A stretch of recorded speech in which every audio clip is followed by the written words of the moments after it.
especially in last 10 years, India has transformed. From fiscal profligacy, we have moved to fiscal prudence. We have now moved to surplus, fourth largest FX reserve holder in the world. The world is moving from globalization to protectionism. We need to protect our talent both from internal as well as external forces. In last 10 years, India has doubled its infrastructure. That moved India from 10th largest economy in 2014 to 5th largest now, and eventually will become 3rd largest. If India follows Singur model, there is limited hope for us. If India follows Sanand model, growth will continue.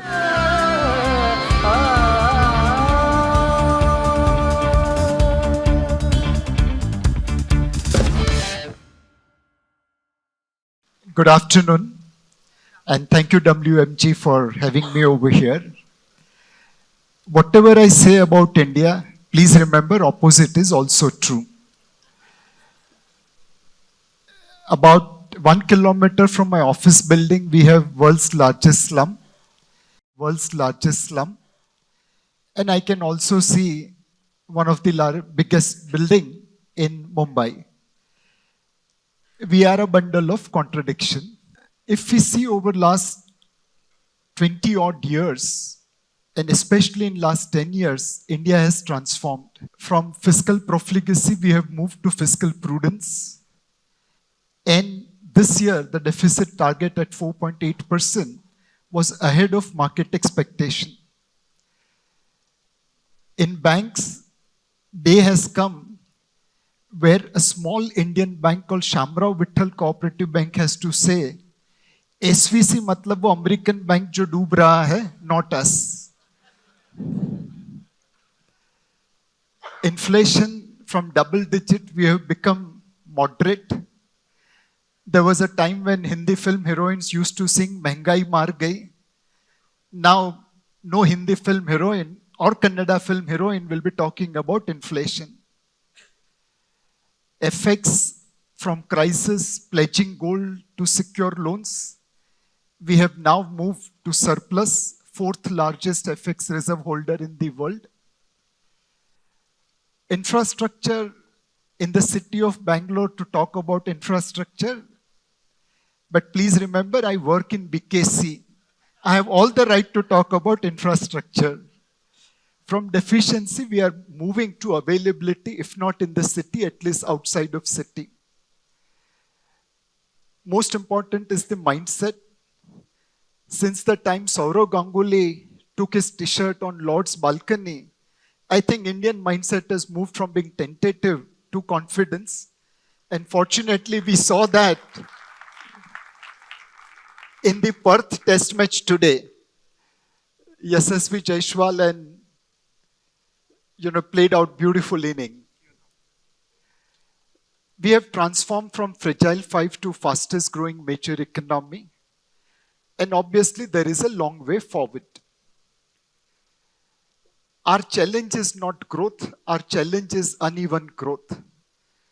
13 districts of India, including around Bangalore, gives half of India's GDP. 692 other districts gives balance half. 13 equal to 692 mathematically is not correct.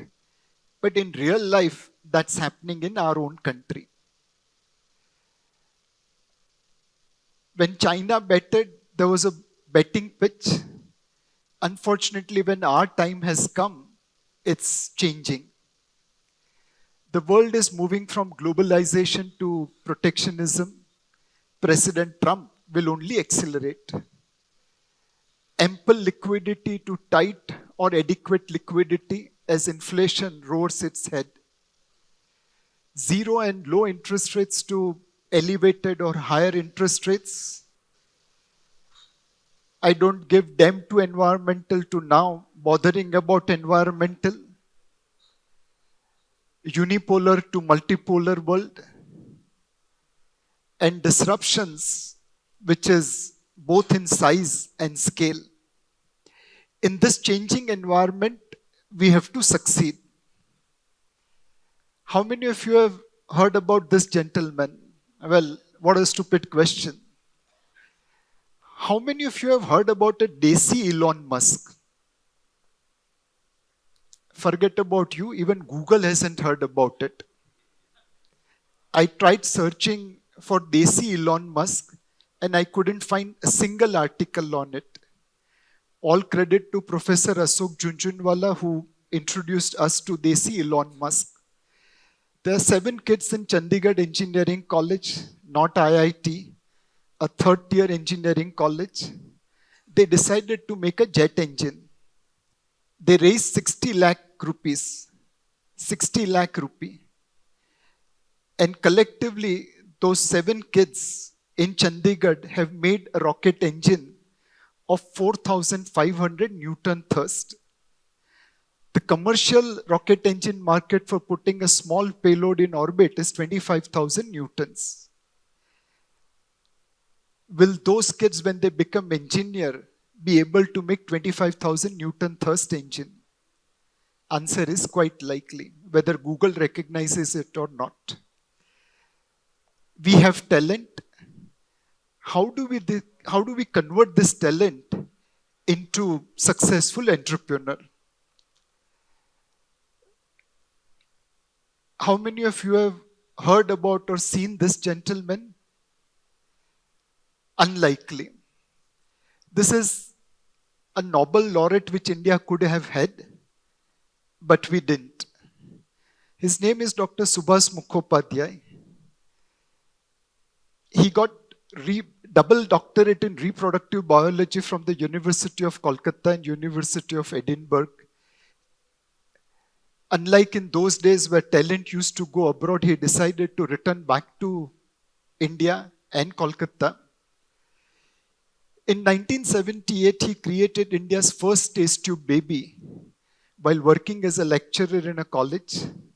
That girl, Durga or Kanupri Agarwal, has very recently come in public to talk about Dr. Subhas Mukhopadhyay. More importantly, India's first test tube baby was created just 67 days afterwards, world's first test tube baby called Louisa Brown by Dr. Robert Edwards. Dr. Robert Edwards got Nobel Prize. We Indians ensured that Dr. Subhas Mukhopadhyay committed suicide. It took us just 3 years to kill an entrepreneur, to kill an innovator, to kill a scientist. That mentality we have to give away. Second, now many people know about him thanks to Mr. Madhavan. We have to protect talent even from outsiders. A small Google search about how many Indian scientists have died in suspicious situation gives this kind of disclosure. Talent is the only thing which can drive India forward.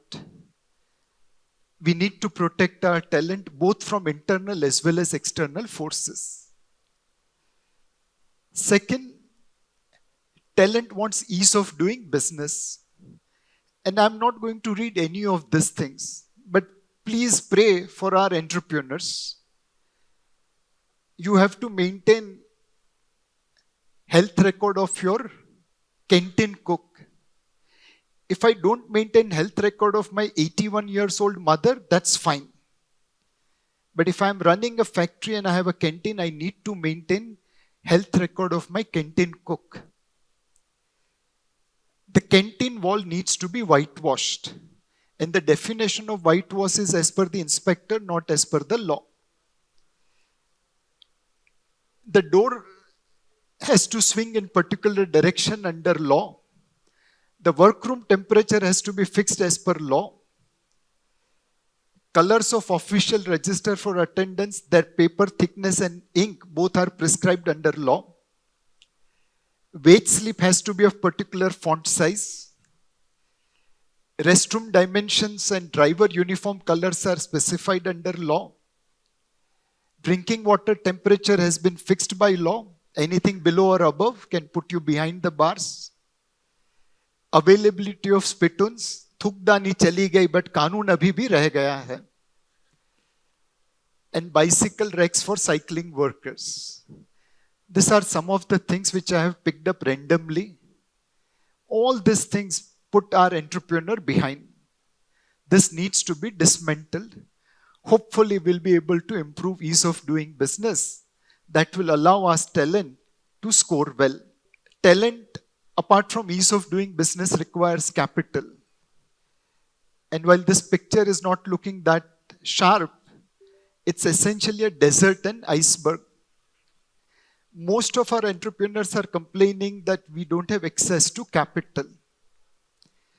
And Indians are having a large portion of savings which is frozen like an iceberg. Collectively, in first 21 years of this century, we have imported $373 billion of gold on a net basis. 1,000 tons import, 300 ton exports of jewelry, 700 ton किसी के locker में, किसी की तिजोरी में. Now, gold smuggling, all of us know, was prevailing. And if you ever return on a flight from Singapore or Middle East, apart from you will find that rest of the flight is cousin brothers of Bappi Lahiri wearing so much of gold jewelry. Will it be fair to say that as Indians we would have spent $500 billion in import of gold and silver, diamond and pearls, officially and unofficially? Your guess is as good as mine. The World Gold Council has also given up on India. Their estimate of our holdings have remained at 25,000 tons for last 20 years. In first 21 years, we have imported 15,000 tons. Prior to that, your guess is as good as mine. Where is this gold lying? In tijoris, in safe deposit lockers? It's a frozen iceberg while our entrepreneurs are searching for capital.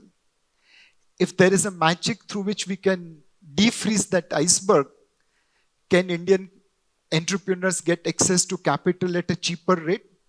Your guess is as good as mine. We can't blame government alone. All of us have to blame ourselves. All over the world, savers wants to make money. In India, ulta hai ekdam. Wherever there is an opportunity to lose money, we line up.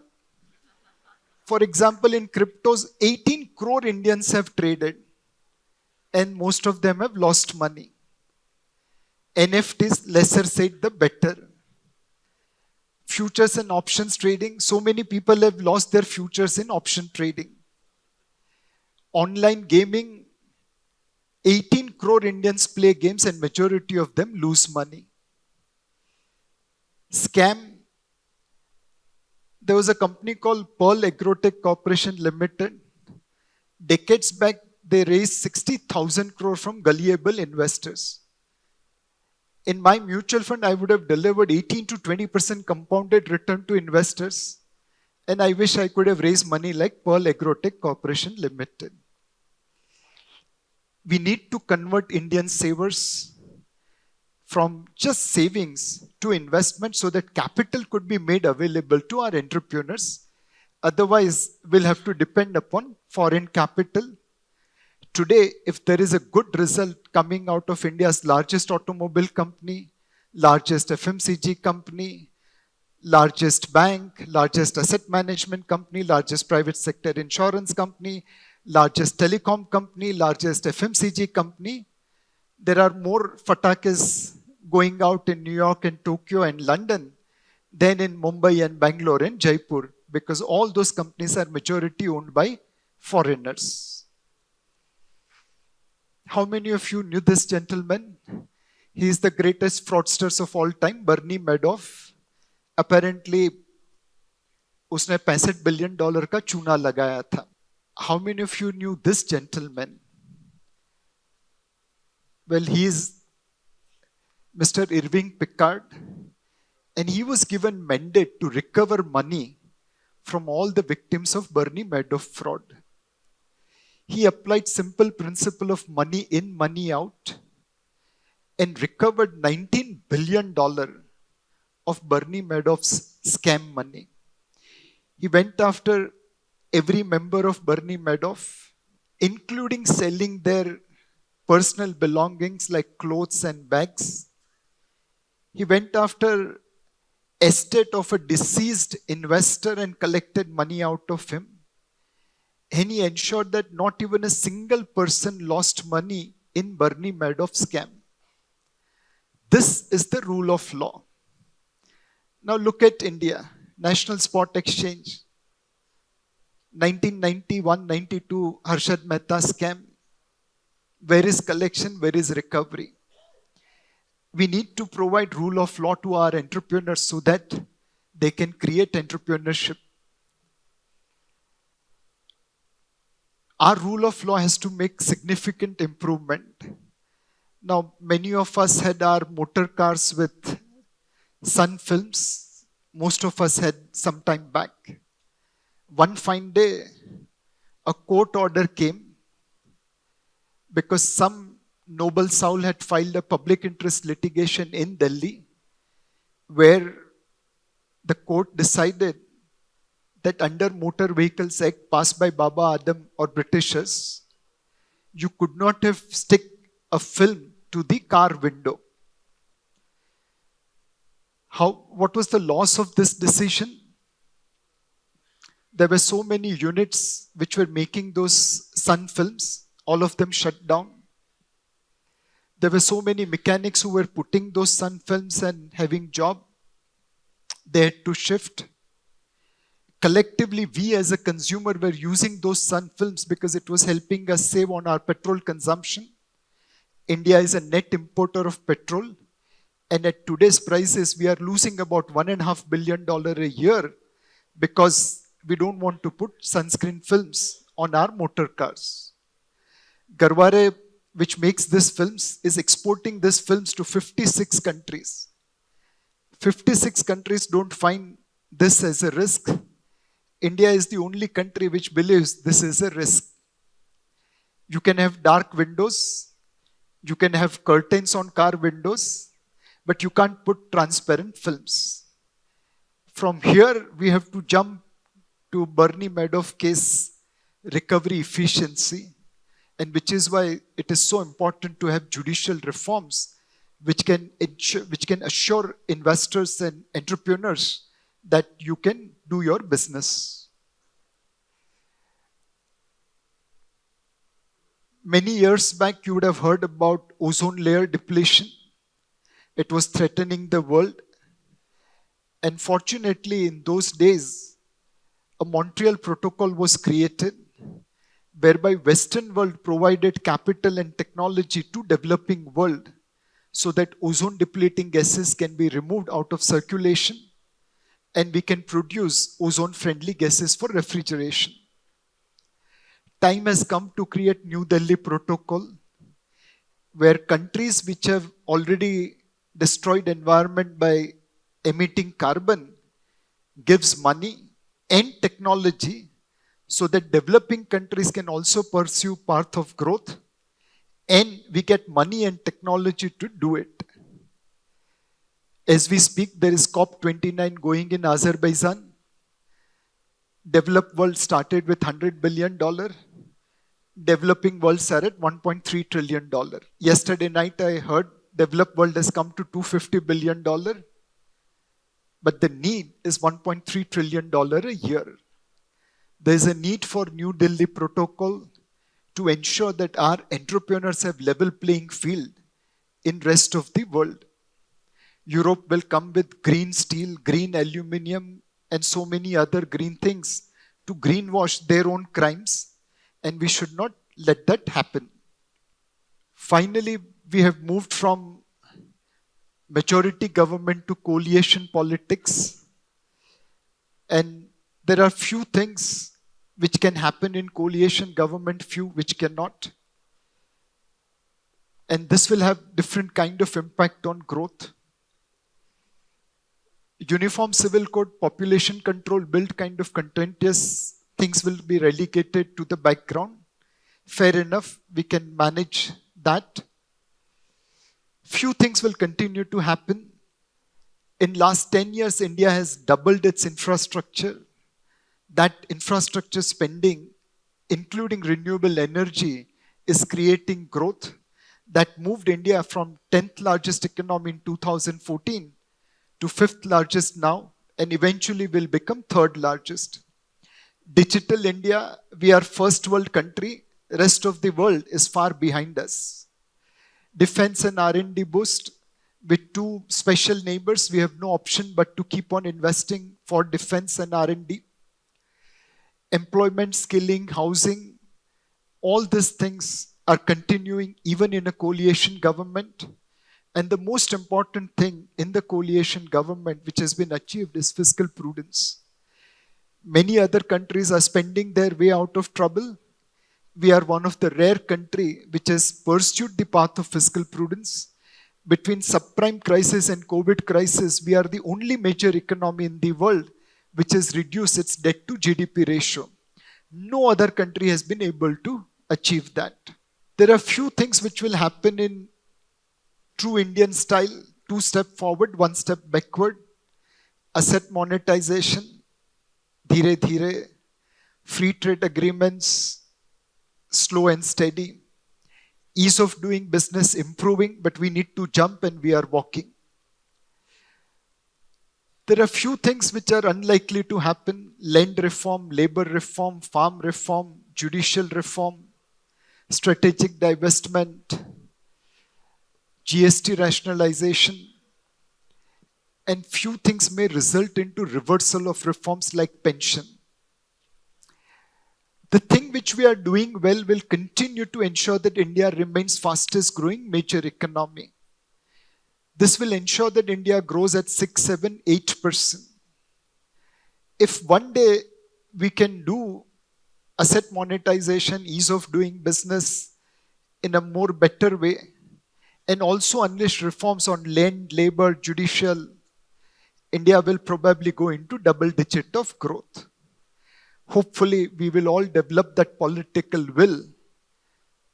We can give confidence to our politicians that if they do this kind of reforms, they'll get re-elected. Then double-digit growth of India is possible. We have to ensure that while doing all these things, we don't score self-goals. Singur, everyone knows. Decades back, Tatas went there to set up a factory. They were thrown out. They went to Sanand. Today, Sanand exports about a couple of $2 billion of automobile. It has created jobs, growth, development. If India follows Singur model, there is limited hope for us. If India follows Sanand model, growth will continue. Why scoring self-goal is important or not scoring self-goal is important? Because we can't afford self-goals. This is data from RBI. Some states have moved from new pension scheme to old pension scheme. Old pension scheme basically defined benefits. New pension scheme is basically defined contribution. There are states like Bihar, Jammu and Kashmir, some in northeastern, where bulk of their revenue, bulk of their tax revenue is only going in payment of pension. This is when they are on new pension scheme and not necessarily all of them are on old pension scheme. State like Bihar pays 49% of revenue only in payment of pension. If we go back to old pension scheme, probably 70-80% of their revenue will just go towards pension. There'll be no money left for salaries, police, education or anything. The cost of scoring self-goal is so high that we better not score any self-goal. Finally, whatever I say about India, opposite is also true, because in one India, we have 3 distinct subsets. 1% of Indians live lifestyle of a rich nation like France. 27% live lifestyle of middle income country like Indonesia. And 72% live lifestyle of a poor nation like Uganda. Viksit Bharat should be a country where there's no one living in sub-Saharan Africa standards. Can this happen? Well, how many of you know this place called Bansilal Pet in Telangana, Hyderabad? This was a couple of years back where it was neglected. No one was bothered about it, even though it was a historical monument. Something akin to India prior to 1991. Great historical heritage, but koi dhyan nahi rakh raha tha. Today, the same Bansilal Pet is transformed into a tourist attraction. It attracts daily thousands of tourists. It's place of, again, historical significance. I hope with all the steps which I have suggested, in 2047, India will be like this. If we can do it in Bansilal Pet, we can do it in our country also.